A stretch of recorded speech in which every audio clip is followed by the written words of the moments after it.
So let's do, once again, welcome to Sunday Morning Sitting Group, everybody. My name is Trudy, and I'm the founding teacher here at InsightLA.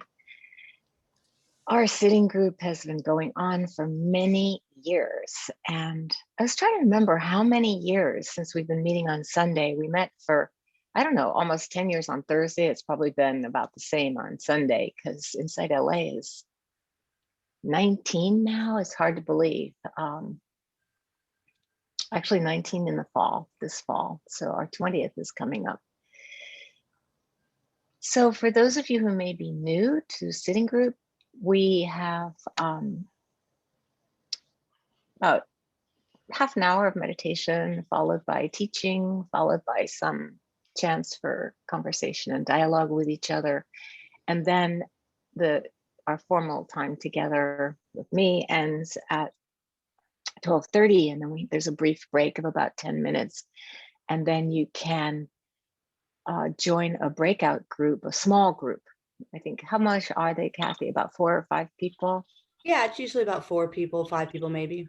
Yeah, to just like a chance to get to know each other more than is possible here on big Zoom. So yeah, welcome if you're new. And this morning I want to talk about just some responses to what happened this past week in the news, and how that ties in with the teachings that we practice and study here.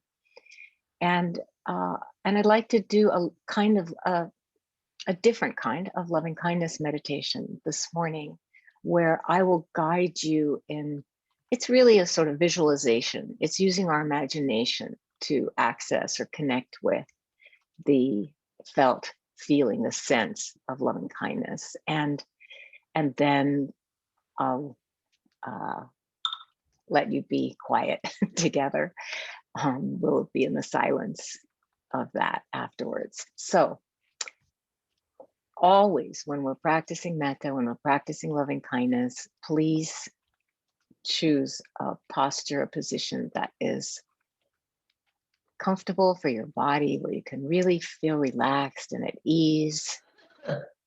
And also, if during the meditation you need to move or shift your posture, the difference between a loving kindness meditation and a mindfulness meditation is that in the loving kindness meditation, we're actually not trying to sit through and learn to be present with uncomfortable sensations. Uncomfortable emotions arise all the time, so that can happen. But with the loving kindness, our approach to them is just different. We're just working to cultivate a certain capacity to extend more love, more warmth, more friendliness to ourselves,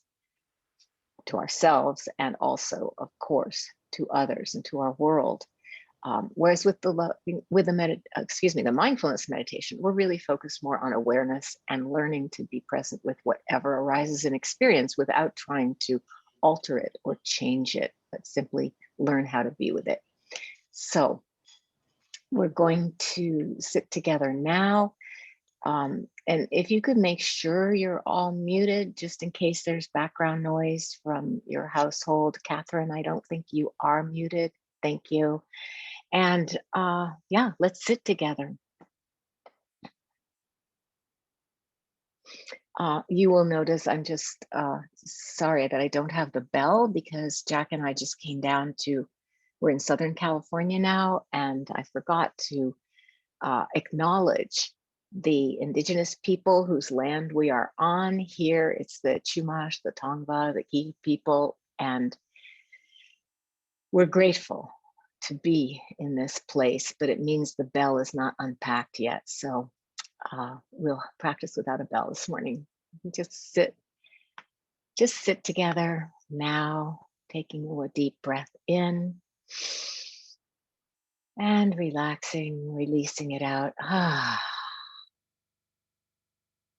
Another breath in and releasing. And one more time, just breathing in the energy of aliveness of this moment. And as you breathe out, just completely releasing any tension in the body.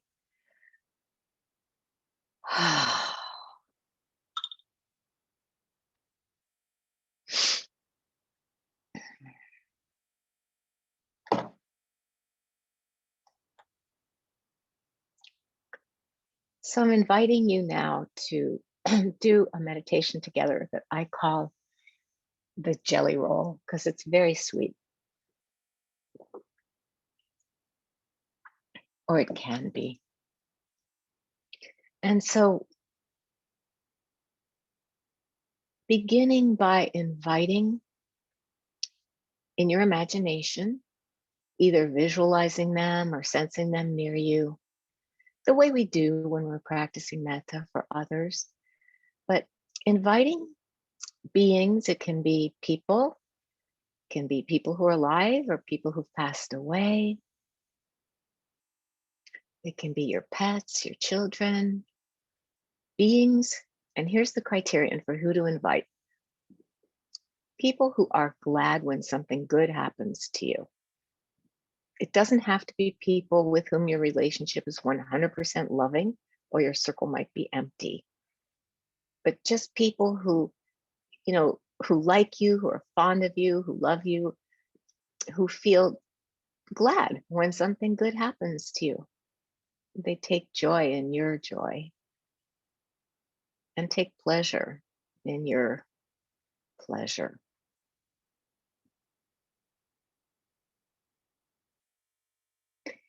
Just have them either sit or stand around you in a semicircle where you can see them.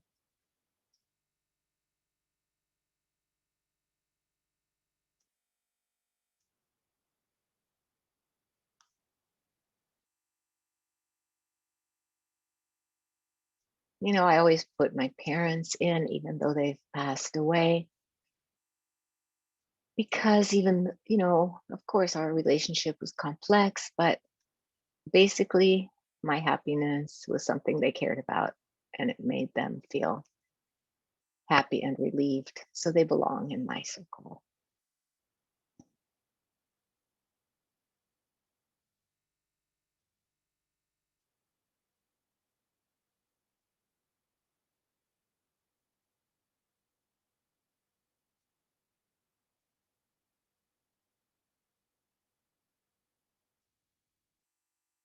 And you can bring in your dog, your cat, your bird, whatever kind of pet you may have. And even if they care mostly about you because you feed them, it still counts.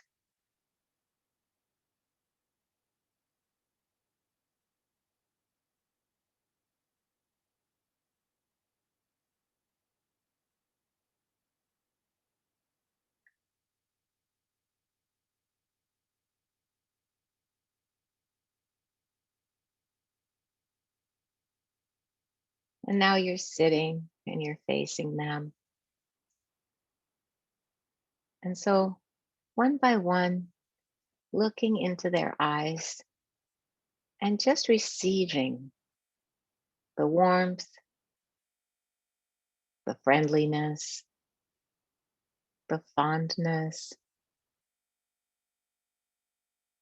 maybe the love or affection they have for you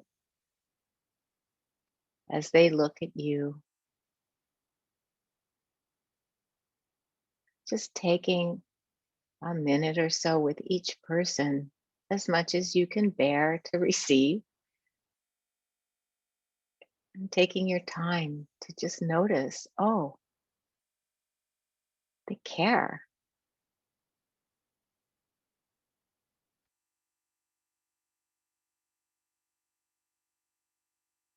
My happiness or good fortune makes them happy.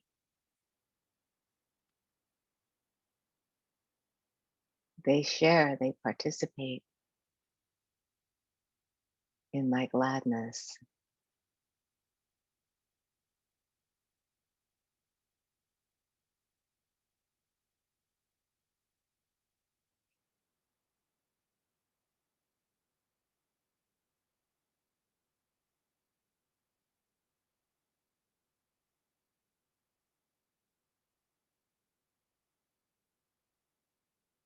And noticing what it's like to receive this attention, this kind of loving attention,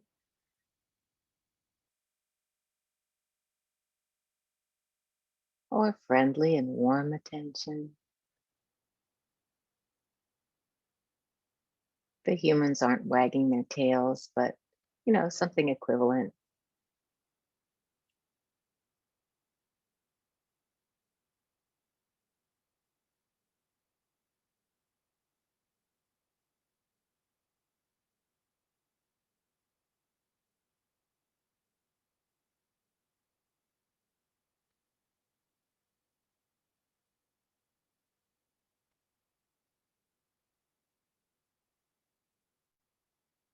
And notice whether you can receive this attention with an open heart.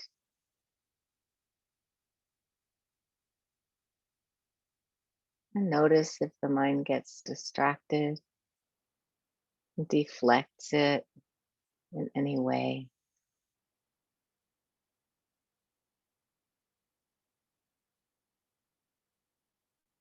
And if there's a part of you that feels embarrassed, or a part that feels like this is just too syrupy or new agey or something like that, just letting that part be there and extending that same warm, friendly attention to the part that deflects, gets distracted, finds a way not to receive the warmth, the love that's there, that's here for you, right here, right now.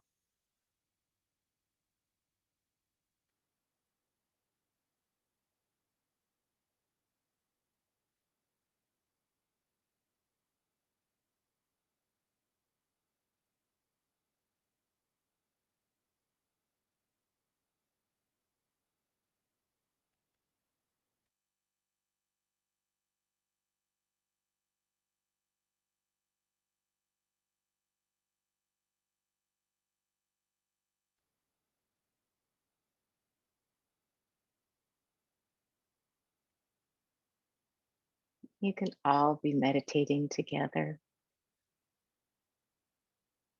just resting the heart in that sense of ease and relaxation that's possible when we're among friends or loved ones.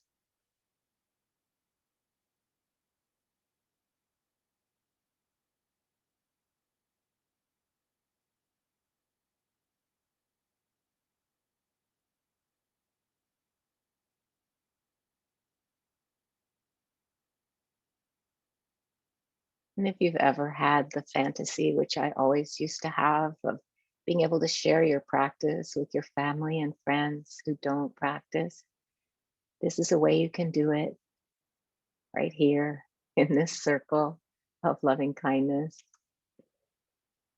It may be imaginary, but for the heart and the mind, it's real right now, vivid and real.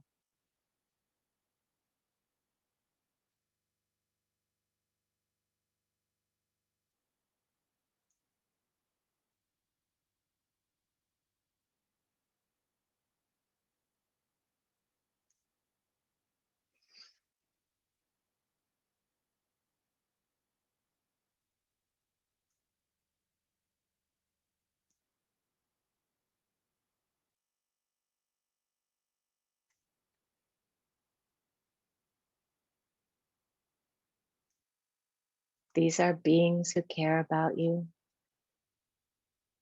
who love you, who wish you well.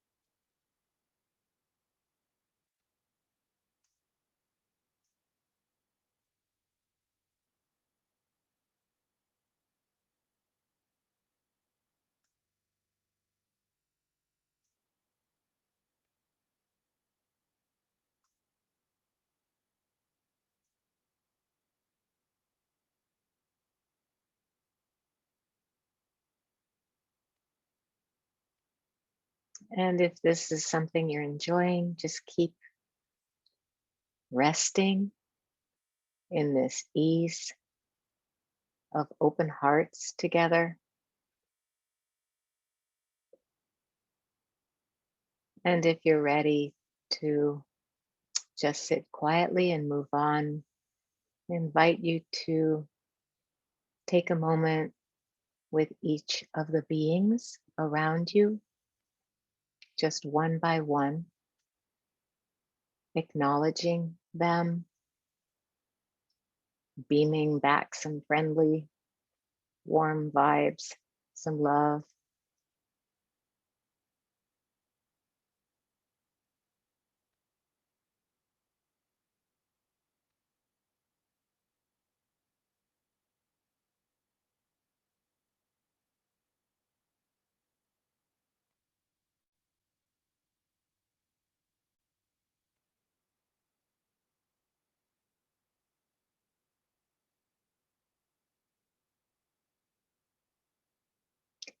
And then if it feels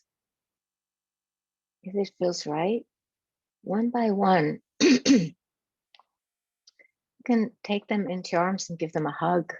And as you hug them, let them just melt into your heart, dissolve, disappear, and melt into your heart. And if it's not a hugging relationship, just offering maybe a little bow of gratitude and imagining them just dissolving into light and melting into your heart.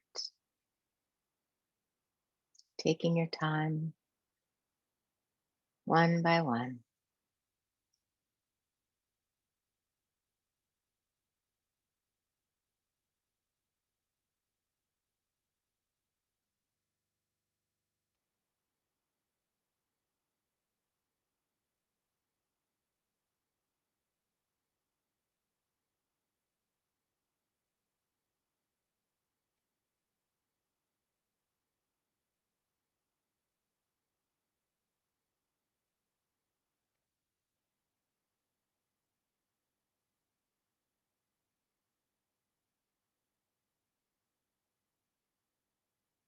And then just continuing when you're ready to sit quietly, either with the beings or just with your own being.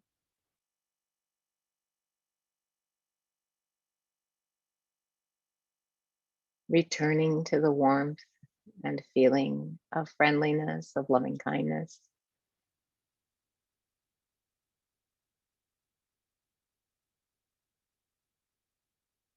And if that's not available to you, just offering the simple phrases that carry the intention, planting that seed, the aspiration to be able to give and receive love.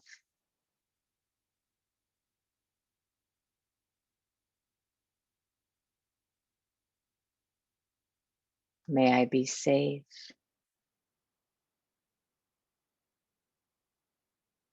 May I be happy.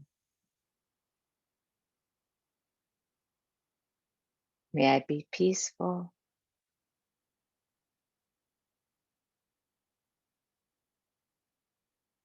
May I be well.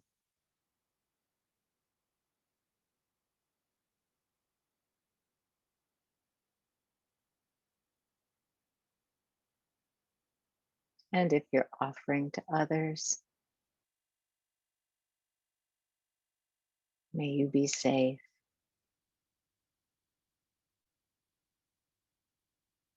May you be happy.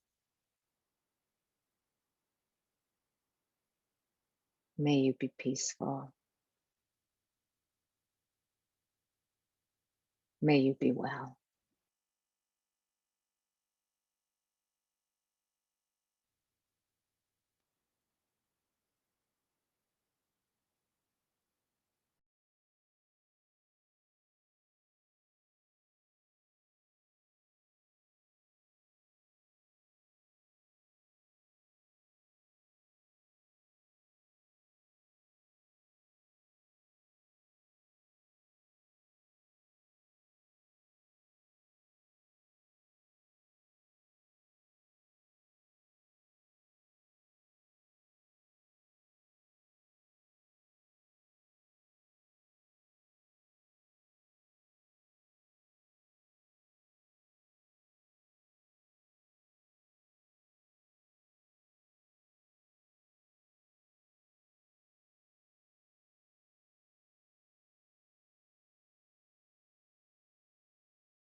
Just seeing if you can sit in that warm, relaxed, and friendly energy of loving kindness, immersing yourself in it. If you said goodbye to the people in your jelly roll, you can just reconnect with them in your heart, opening up and feeling that energy. It's good for the body, it's good for the heart to just open up and relax.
Ding.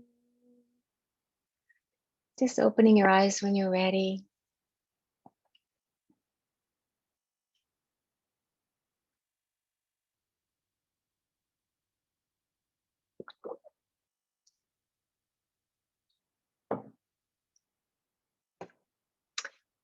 So this morning,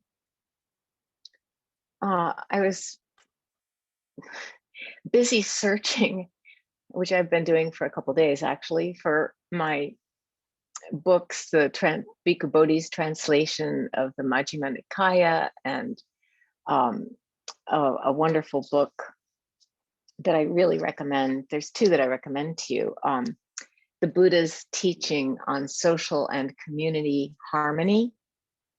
These are excerpts that have been organized, really carefully organized, just to give us advice on how to handle the conflict and challenges of this time in the world. I mean, it's timeless advice. Obviously, it's Bhikkhu Bodhi's translation of the Buddha's suttas that pertain to this. And then another book that I have used a lot in teaching and I recommend to you. It's got this weird title because I think the publisher thought it would sell more if it had that title. It's called The Buddha's Teachings on Prosperity. But what it is, it's a Sri Lankan, it says at home, subtitle at home, at work, and in the world. And it's written by Bhikkhu Rahula, who is a Sri Lankan monk who gathered excerpts from all the Buddhist suttas that were directed specifically toward lay people, toward the lives that we lead, because the bulk of the teachings are directed toward his monastic community. And while they're applicable to all beings, to all humans at least, it was just very helpful to have some specific teachings that he made that effort to gather, and a very erudite, wonderful Sri Lankan monk. And so I was searching for those books because, as you may remember, I had lent my little cottage here in Venice to my granddaughter and her roommates so they could have the feeling of going to college and not be stuck in their rooms in their parents' houses online when they wanted to be freshmen in college. So anyway, a lot of my stuff was put away. And while I was searching for them, and because I had planned, I really wanted to give a talk about, I wanted to craft a talk about racism and hate and the role of sexuality, repressed sexuality, sexual repression, and misogyny, and anti-Asian racism in the light of the Buddha's wisdom and his uncompromising teachings about strength and integrity. And as I was pondering this talk and looking for my books, and Melissa offering to send me more if I couldn't find them, which was very sweet, thank you. And while I was doing this, a friend sent me the link to what Sandra Oh spoke at a gathering of a protest, a demonstration of Asian people. And I want to ask you, Kathy, if you could just play that clip, because it did change somewhat the way that not entirely, but yeah, the way I'm going to speak this morning. Yeah,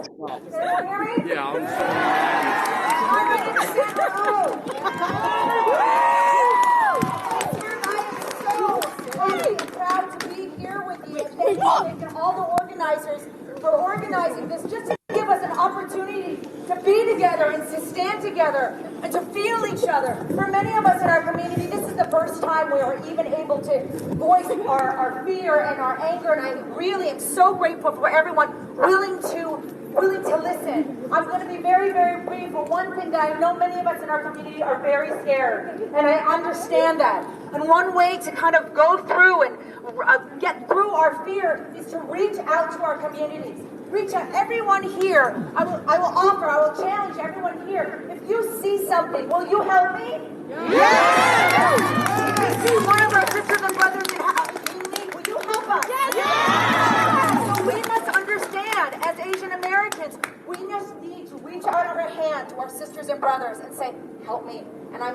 And just for one thing, I am proud to be Asian. I want to hear this. I am proud to be Asian. I belong here. I am proud.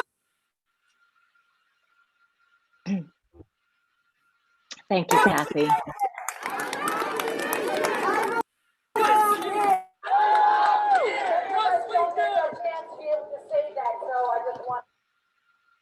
Thank you, Kathy. Thank you so much. And this is important, of course, for everybody, but especially I just want to share it with you because Sandra Oh has been, she's been practicing with us at InsightLA. I'll tell you what she said because some of it was hard to understand.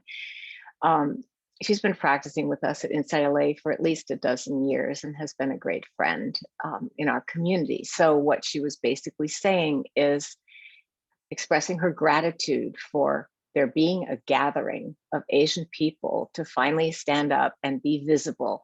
And culturally, this is something that is not so easy if you've been raised in an Asian culture. To stand up and be visible is not so much encouraged, more communal and group and community belonging is encouraged more than sticking out as an individual. So she is standing up and saying, if you see something, will you help me? If you see something bad happening, will you help us? And she's talking about the fear that Asian people are feeling in our country right now. And she's saying she understands the fear and she's encouraging people, ask each other for help and support each other, help each other, reach out to your community, and don't be afraid to ask for help when you're scared. So that's essentially her message. And when I listened to this clip and saw it this morning, I realized that I want to read part of Akemi's newsletter. Akemi used to moderate this group, and she's got some new titles. She was our volunteer coordinator. I think now it's community relations manager. Anyway, some of you know who she is. And she wrote a piece in our newsletter. And just the first part of it, I want to share with you. And this is Akemi's voice. As I hear about the horrific murders of Asian American women at Atlanta massage spas this week, the latest in a string of over 3,795 reported anti-Asian hate incidents this past year, I first take a deep breath and offer myself some loving kindness, as I hope you all do during these painful times. And then I think about my dad. He was 6 when the US government forced him, his family, and every other Japanese American on the West Coast into incarceration camps during World War II for looking like the enemy. For him, anti-Asian sentiment is nothing new, it's foundational. I think about how Japanese Buddhist priests in Honolulu were the first to be rounded up by the FBI after Pearl Harbor, how Buddhist temples were under surveillance for years before then, and how Japanese Americans had been building communities, sanghas, at Buddhist churches, and they called them churches, not temples, because of the pressure to assimilate, to hold each other through racism and ultimately thrive together. The rise in anti-Asian hate crimes is the same story of white supremacy that has been wreaking violence on Black and Brown lives since this country's founding. And how can we use the lessons of the past to write a new story rooted in love rather than fear and hate? And she goes on, but that's not necessary for us. That's the question, really. How can we use the lessons of the Dharma, of the teachings of mindfulness and loving kindness, to write a new story that's rooted in love and connection and a sense of belonging? And that's really the other thing that Sandra Oh was speaking to. She was speaking to that sense of belonging that all humans need, actually all creatures need. The sense of belonging in our habitat, belonging in our, whatever community we're part of, uh, and feeling safe and respected in that belonging. This is a piece from Rebecca Nee, who is an Asian woman, a Chinese immigrant, and a Zen master in the Korean Jogye order. And the Jogye order is the same. My first teacher, the Korean Zen master, Daesan Sanim, Reverend Sung San, he was at the time the head of the Jogye order of Buddhism in Korea. And she says, and this is she's actually writing to all of us who teach the Dharma, all of us who teach the teachings of mindfulness and loving kindness that derive from Buddhism. And she's saying, please hold my open letter with your awakened heart and the compassion of our ancient vows. This Tuesday's horrific shooting in Atlanta has 8 victims. 6 of them are Asian women like me. And I'm asking for your help on behalf of all of us. The spike of violence against Asians, now this is me talking, of course, has really, it spiked with Trump calling the virus the Chinese flu, the Kung flu, making it really seem like it was Asian people who would infect us with this virus. And that this has been documented, the correspondence and the rise in hate crimes against Asian Americans in the Asian American community. And she said, people, this has been going on, but our community felt erased and did not know where to go. It's been a lived reality starting the day that Wuhan locked down in China. And the mainstream media has just begun to report these events. And she said, I can practice metta and tonglen, but many of my fellow Asians living in the West might not be able to. They just feel hurt, marginalized, and frightened when they witness anti-Asian attacks and vandalization reports of Asian Buddhist temples. And this is the part, she said, it just hurts my heart to see the elderly pushed further into fear and isolation. She doesn't want to see them pushed to the margins. Rebecca herself went through English speaking schools, and she knows some of the stereotypes of Asians. She also knows from being in the Dharma, she's a chaplain, a Buddhist chaplain at Stanford University. And she knows that, many of us are paying homage to our Buddhist ancestors who were Asian, on a daily basis, thanking our teachers and appreciating them. And she's saying, I really know that that this is going on, but most Asian people do not this. It's not common knowledge. And she says, I see great potential for healing and unity if members of our Asian community know that many non-marginalized people are really trying to embody the teachings of Asian spiritual ancestors day in, day out, breath in, breath out. I can imagine how much safer and included my Asian brothers and sisters would feel if they knew this. So she's really asking us to be aware. Excuse me, my Mac is not plugged in. There we go. She's really asking us to just be aware of this bridge that's been created by racism and by the pandemic, the isolation that we've been in from COVID. And she's saying, invite your Asian neighbors to maybe thank your spiritual ancestors together, or publicly post quotes in an Asian language, Buddhist quotes in an Asian language. And she has lots of other ideas, but she said, in Chinese Buddhism, we have a saying, one lamp can puncture 1,000 years of darkness.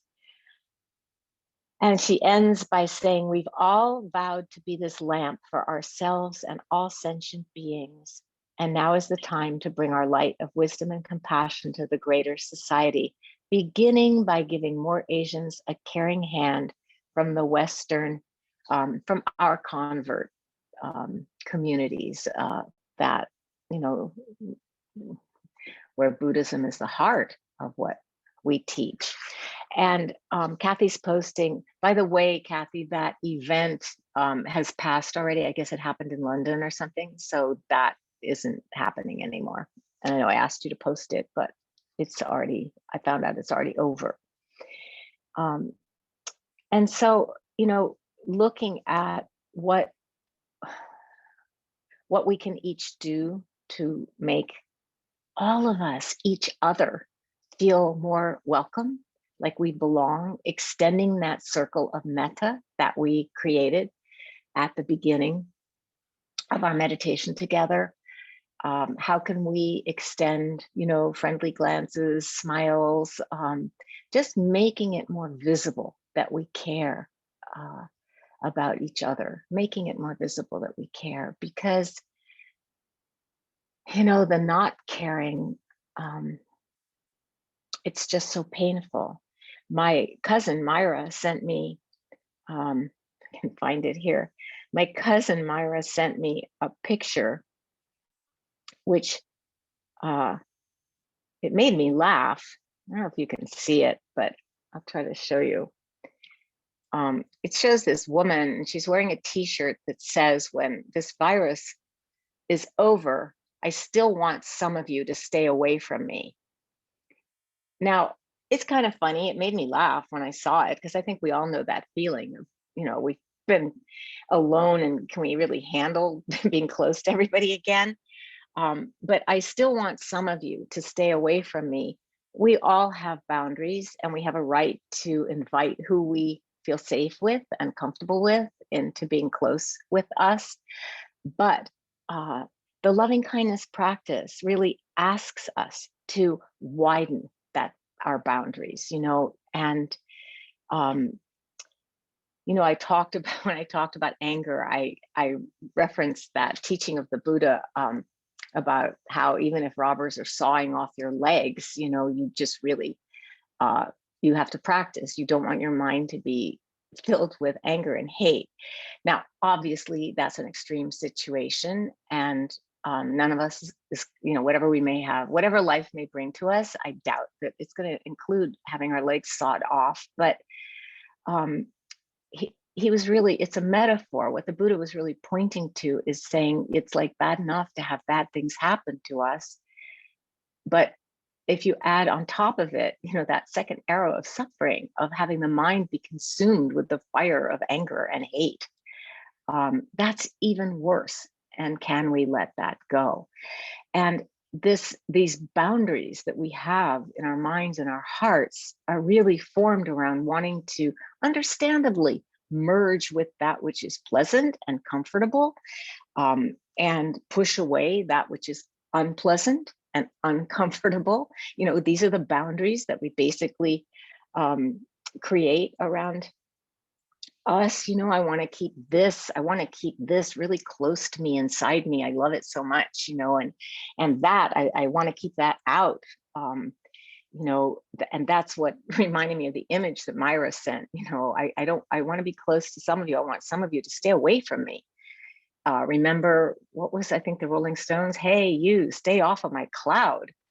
That kind of mind.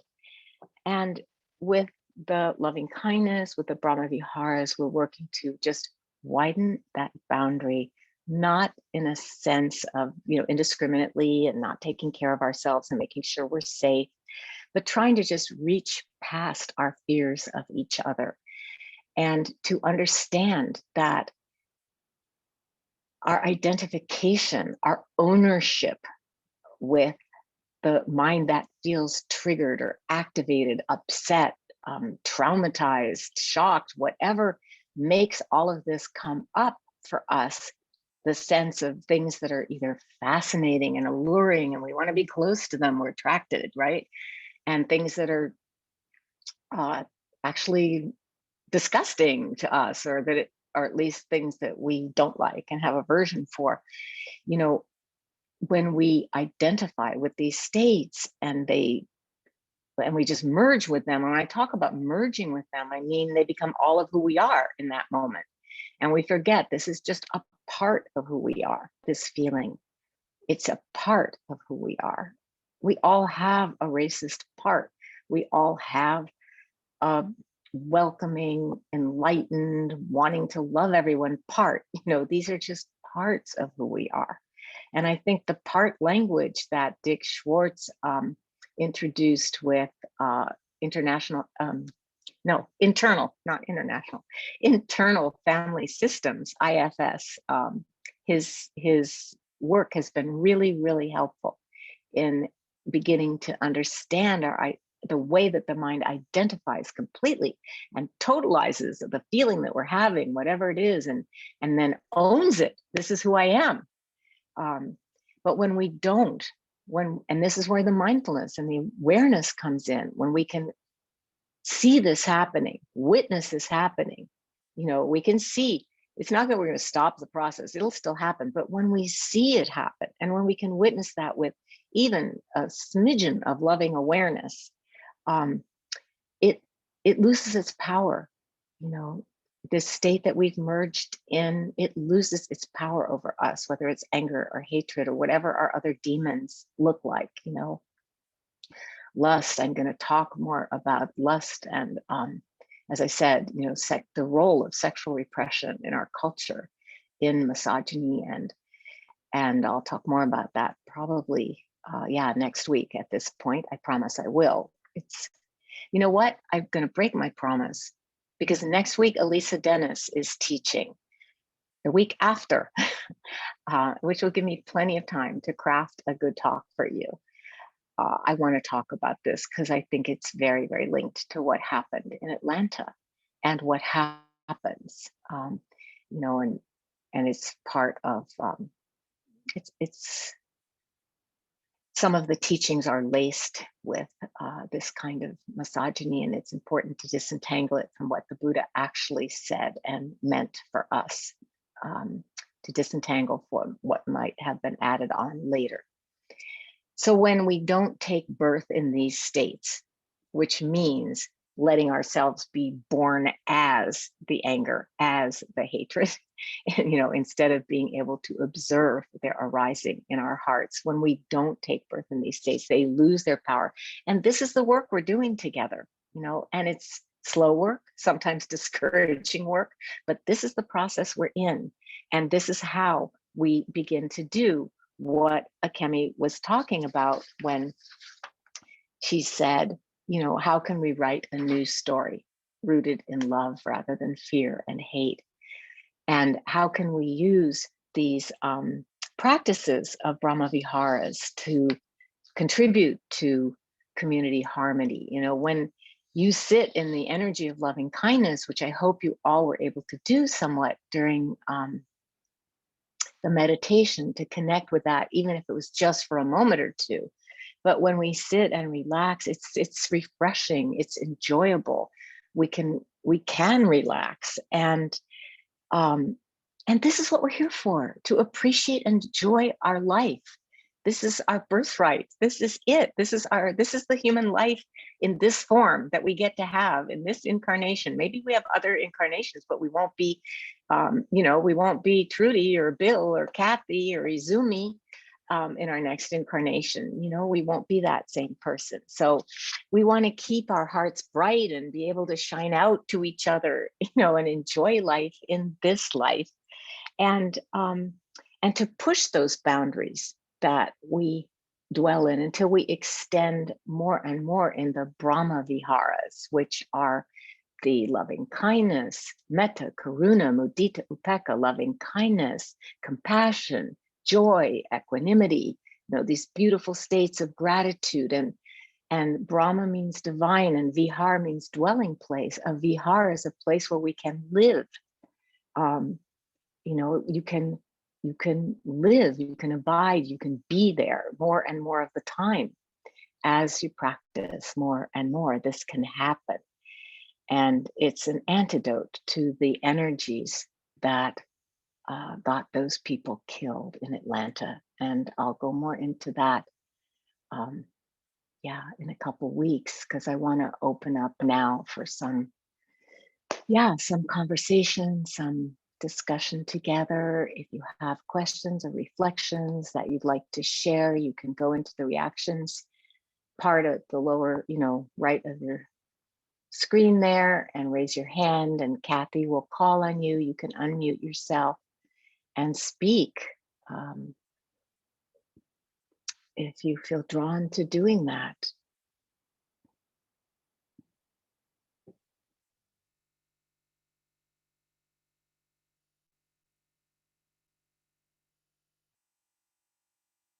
And please remember that, when you offer a reflection or ask a question, you're speaking for way more people than you. So it's an act of generosity. And so don't hesitate.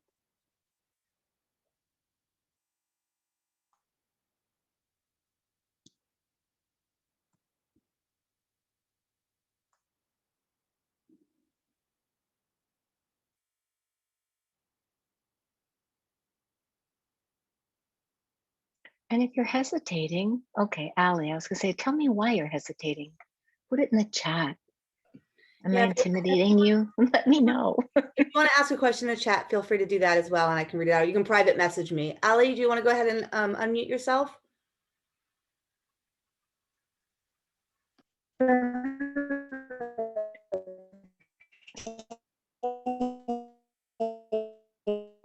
Ali, can you unmute? Ooh. I heard some sounds, but it wasn't your voice, Ali.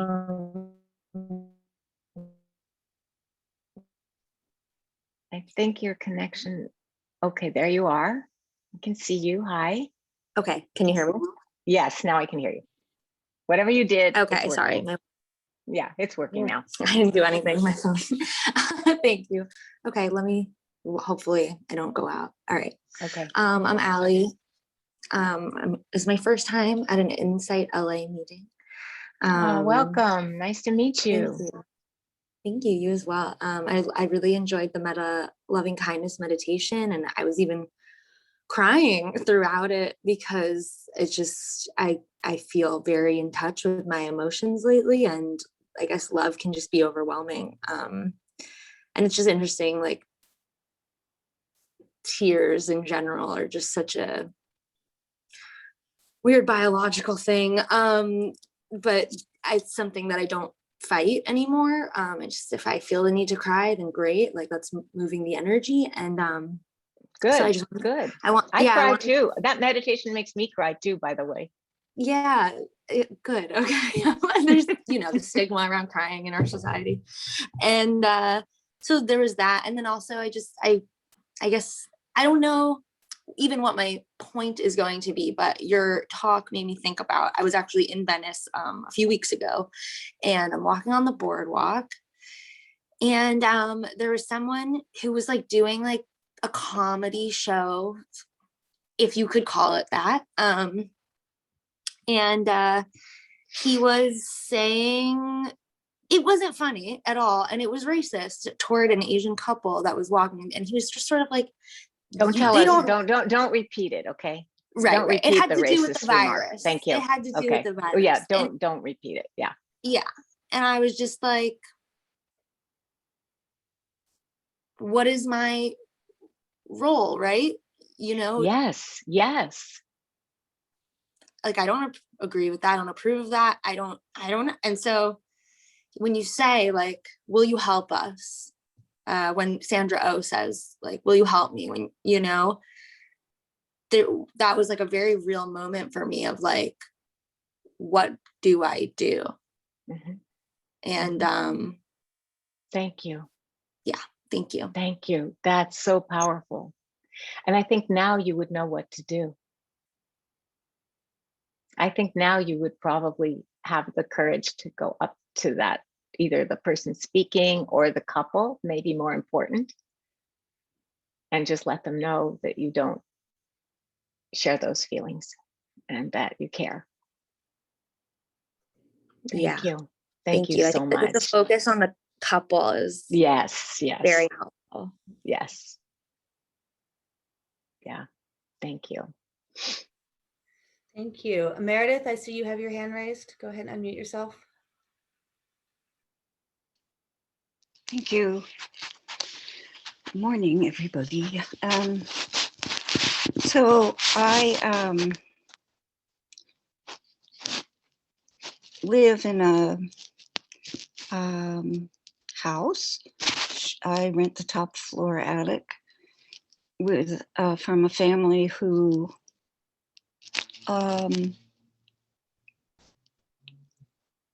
is a. There are different ways of looking at it. That's the thing. I'm not actually emotionally safe here, and I am in the at least. I'm in the process of getting ready to go, but it's not simple. Do you have a place to go? I don't. I've had my heart set on moving back into San Francisco, but I've recently thought that I ought to just look for a place in Marin and wait on, what I really want and find a place that's safe. I've gone through a lot of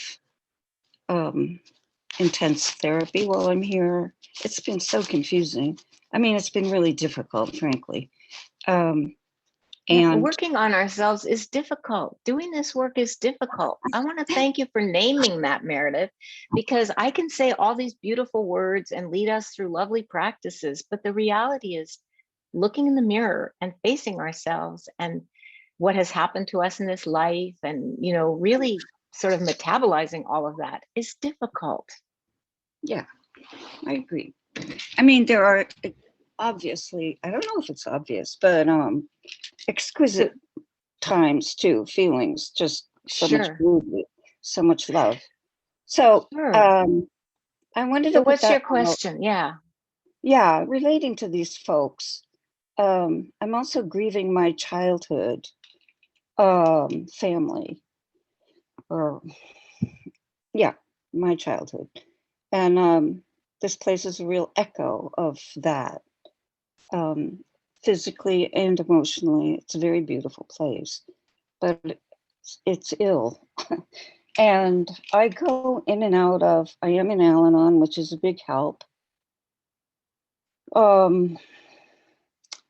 Bringing compassion, then hatred, then actually I've experienced a lot of fear here.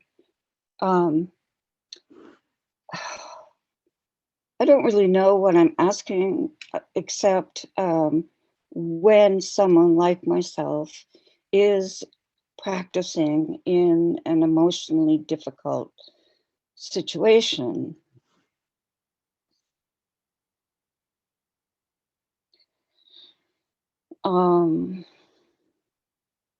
How to be patient. When I get right down to it, I'm sad and alone. I feel lonely here, which makes sense. And I haven't taken good care of my finances, to put that on the table. It's going to take me a while to get out, but keeping boundaries. Yes. Respecting myself. Yes. Learning to express my anger respectfully, though it is Yes. not returned. The big thing is when doesn't matter who. Meredith, Yes. I want to thank you for your vulnerability, for naming your loneliness and feelings of isolation, because you're not alone.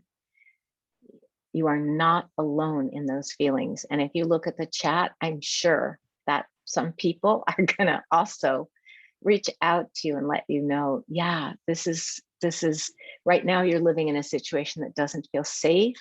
It's beautiful, but unsafe, just like it felt in your childhood home. beautiful and but unsafe.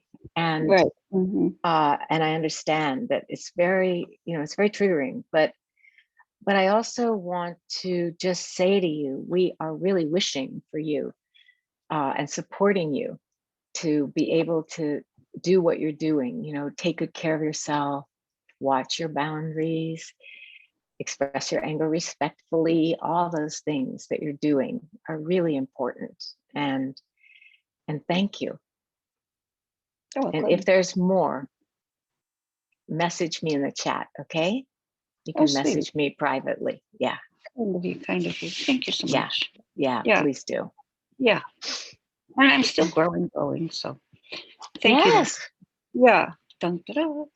yes, I da da da. for too long. Thank you, Meredith. So much love.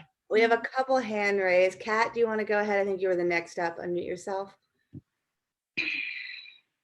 Yeah, check out the chat, Meredith. And thank you, Kat. Hi, I don't even know if Hi. I have a question, but I put something in the chat.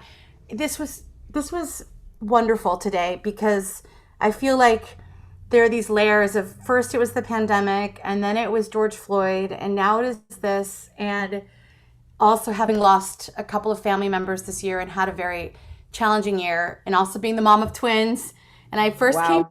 first came to InsightLA and took with Celeste and sat with you when my babies were little, and I am so grateful for Zoom because it makes it much easier to sit with you. So there are some pluses of the pandemic. But what I wrote in the chat, the thing that struck me and that maybe you could speak a little more about that I just loved is that when you said, I'm reading my own notes, is when you said that we're walking the path of these same Asian ancestors in the teachings of the Buddha. And then I'm like, oh yeah, all my Asian friends and neighbors, we're sharing these same wisdom traditions and appreciating and learning from their wisdom traditions. And that we, I don't know, that we can just take that opportunity to I don't know, to create even more community and connection around that. I don't even know if I have a question, but I appreciate you saying that because I think of the neighbors that my kids brought cookies to down the street who happened to be Japanese American, and then they brought us a cake, and this is all during the pandemic, and I'm just thinking I want them to know, I want all of them to know that they're not alone, just like we've been doing Black Lives Matter, since the spring. I don't know. Yeah. I appreciate this talk today. I really do.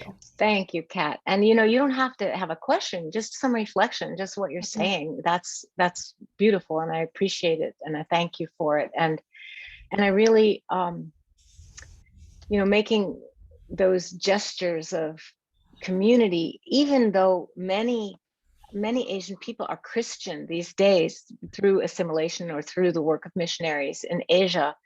Everybody's ancestors at one time were Buddhist, at least, and then Confucian, and I mean it goes way back. But we do share this ancestry. And when I practiced in a Zen community and taught Zen, we actually chanted a lineage chant as part of our practice when we would have a gathering like this that acknowledged those ancestors by name, many of them. And that was a beautiful practice that we did. So thank you. Thank you. Wait, and one last little thing is I've been thinking about this for a while, and now today, your talk today has made me. I'm gonna, after this is over, I'm going online. Do you know the peace polls? The May Peace Yes. Prevail. So we live on a corner. I live in Los Angeles, but we live on a corner, and in just a quiet community. But I've been thinking about putting a peace poll in our yard on the corner for a while. We have other signs in the front yard.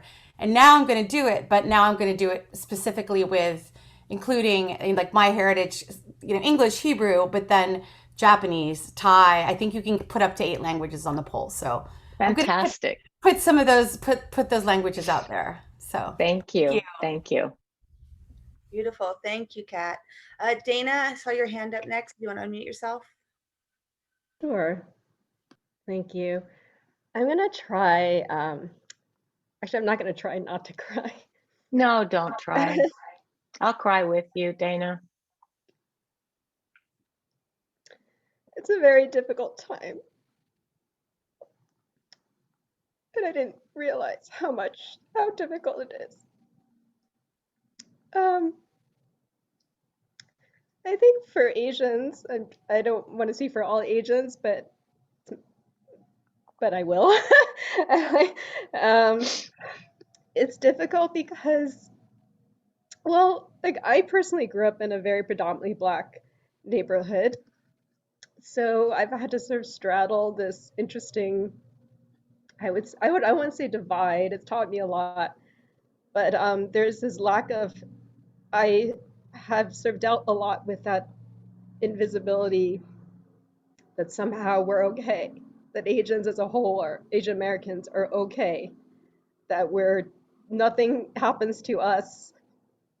And somehow we also get a lot of hatred from other communities because we're somehow not, they don't see us as being aligned with other communities as well. And that's very hurtful. And so to have hatred coming from all these different angles. and I remember, and I've had to really thank you, Trudy, for the talk today, because I really have been struggling with trying to find like, I'm trying not to be online too much, but I really have been trying to find online support in terms of recognition from refuges and recognition from spiritual communities about this. And what am I trying to say? I remember when InsightLA, when InsightLA had the white privilege, I think it was the white privilege group was first formed, there was a presentation that was done that was open to the community. And I know that was in response to Black Lives Matter and everything that was happening during that time. And I remember attending, and I looked at the syllabus and the reading material, and I remember I was sitting actually next to a Latinx member, and I remember reading it, and I go, oh my God. And both of us were in a way shocked because the material was purely Black and white writers. And I remember it was so interesting because the discussion about race left out entire areas of other communities. And so I remember, and I got used to over long periods of many years of having to swallow that and understand, like, okay. And I remember thinking, okay, I understand that I'm going to keep our, our, I guess, I don't want to say issues. I will surrender that, my desire to be seen for the greater whole. And that's how I always sort of understood it, because I felt like I always like Asians were just cast aside as something that's not important to discuss. But I will be with the Black community, I will be with our community. And so it's actually been really difficult, where there's a lot of mistrust all around. And I've been having to swallow my ability, not swallow, but I have to work with my ability not to be confused when I go out for a walk, and not to bring that hatred or fear that somehow someone is looking at me differently or anything like that, or that this is terrible, but even if I pass a Black person, is this generating any hate in them? And I know that's coming from my own experience. And I've had to actually really remind myself about this practice of loving kindness, and not assume anything about anyone. But also, I feel astounded that no one I know has even reached out to me, and offered, support. And it's really strange. I think it's because maybe I've never shared any of my experiences with anyone, because again, people just assume that I don't have any kind of negative experiences, and when I do share them, they're shocked, as if I'm really happy you're, oops, my sound is all weird. Oh no, you seem fine to me. Does it sound fine to you? Okay, I'm getting a weird echo. I'm really happy you're sharing them with us. And you may know about this book. I can't remember the name, but I have it in the other room. I'm just going to get it. It'll take 1 second, and I will call on you, Izumi. We won't forget you, okay?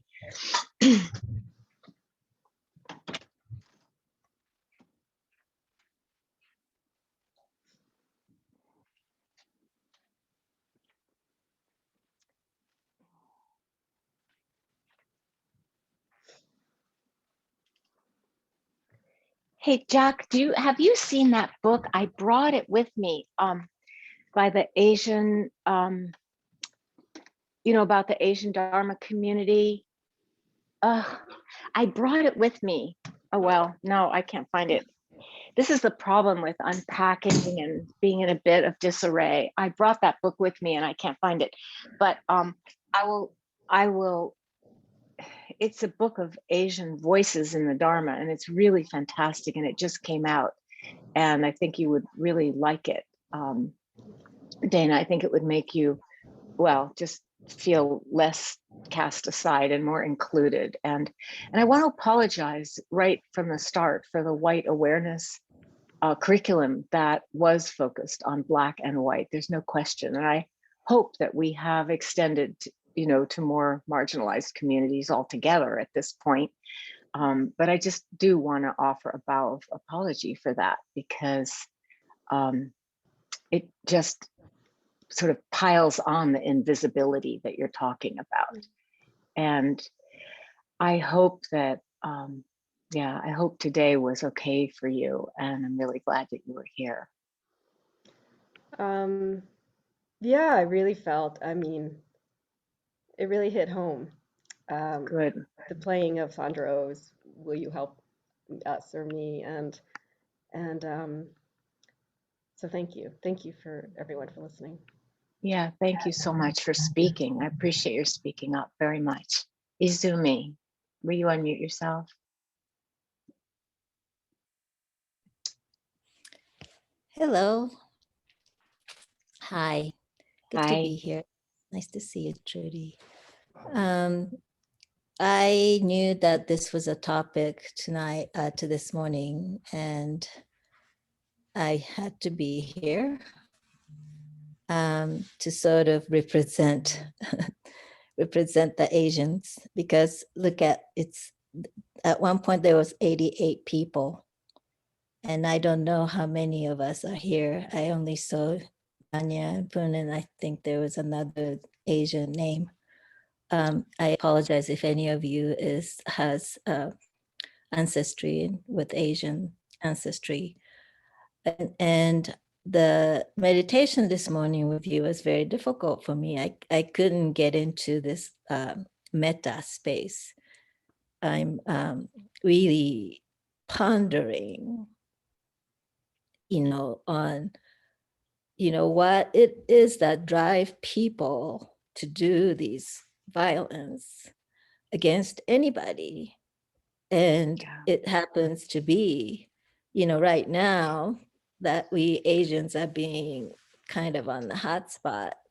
But as everybody has been saying, this is nothing new. It's been going on for a long time. And as a first generation Japanese American immigrant, and as somebody who is privileged and married to a white man, I have been really questioning what my role is, especially as a Dharma teacher. I don't know. I really have been, I haven't really come up with anything that's close to my answer, that I feel like an answer. So I really, it's just a lot of questioning about what drives people, as well as what questioning about myself, of what my roles are, what my responsibility is. One thing I would like to share is that in Akemi's email, there was a letter that was written by a Japanese, Buddhist priest to the editor of Tricycle. And all of you who are here today are practicing Dharma. So I encourage you to read that. That gives you a really good perspective about how the Asian Buddhism came to America and established themselves, which is, for me, it's also some information to learn. I hope There's you'll so read the book too, Izumi. This yeah, new book I that think came I out have I is think I have great. the well, I It's can't really well remember. written. Yeah. Yeah. And so you know, like Kat said, there's just so many layers, so many elements in this whole thing that I can't even, you know, say anything. I feel like I can't say anything that's articulate or coherent, but all I can say is that it's a deep question that we all have to ask. And as an Asian person, there's just another layer of asking the question. So it's an So open-ended question or comment, and I would I want to pass show on. you this morning. I had the exact same question, Izumi, and I found this page in the Buddhist teachings of social and community harmony, and it's called "Why Do Beings Live in Hate?" And that was my question too. Why do beings live in hate? Ultimately, that was my question. And the answer is, I mean, I know we're going a few minutes over, and if anybody has to leave, please, you feel free to leave. It won't be seen as rude or anything. I won't even see you leave because I'm looking at the person I'm speaking with, but I want to take a few extra minutes today because this feels important. And the Buddha says it is the bonds of envy and miserliness that bind beings, so that even though they wish to live without hate or hostility and to live in peace, still they live in hate, harming one another, hostile and as enemies. And then some, of course, they ask, well, so, how can people overcome this? And how do these feelings arise, envy and miserliness? And he says it arises from liking and disliking. In other words, from what I was talking about, the reaction to pleasant and unpleasant experience. This is their origin. This is how they're born. This is how they arise. And when these feelings are not here, it doesn't arise.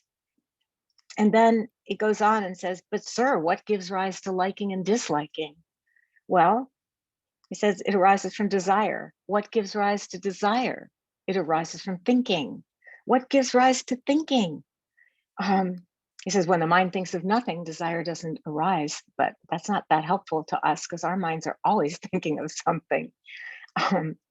And then goes on to talk about how thinking arises from elaborated perceptions and notions, and that includes prejudice and cultural, messages that we get, not just from our families, but from the society. And it's complex and it's multi-layered. And that's why I actually wanted to begin to talk about this from the perspective of, not just anti-Asian racism, but also misogyny, but also, how these things just intersect, the intersectionality and layered nature of this kind of sorrow and tragedy in our lives. So I want to thank you for being here, Izumi. It's wonderful to see you again. And even though I know some of you are going to take a break so that you can join a small group afterwards, but I actually want to hear, is it Kenya or Kenya? Is that how you pronounce your name? I think so. It's Kenja. Kenja. Okay. I want to hear Kenja today. I'm just taking a little extra time because it feels important to hear, especially the women of Asian descent. Kenja. Thank you so much.